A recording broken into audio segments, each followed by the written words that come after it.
చిలిపి కోతి ఒక పాఠం నేర్చుకుంది. మంచితనం మరియు మంచి ప్రవర్తన గురించి ఒక సరదా కథ. పచ్చని అడవిలో ఎంతో ఆనందంగా జీవించే జంతువులుండేవి. అందులో ఒక చిలిపి చిన్న కోతి ఉండేది. దాని పేరు మోమో. హలో, నేను మోమో. మోమో అందర్నీ ఆట పట్టించడం, నవ్వించడం చాలా ఇష్టం.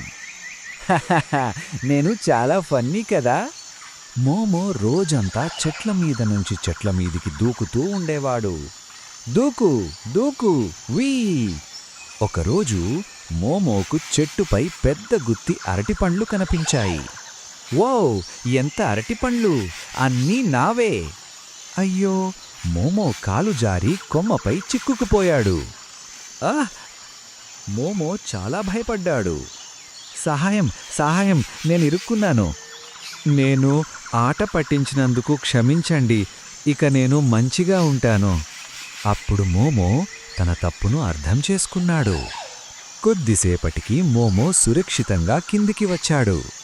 ధన్యవాదాలు. ఆ రోజు నుంచి మోమో అందర్నీ బాధించకుండా నవ్వించాడు. మనమందరం స్నేహితులమా? గుర్తుంచుకోండి పిల్లలు, ఆట పట్టించడం బాధిస్తుంది. మంచితనం నిజమైన స్నేహాన్ని ఇస్తుంది.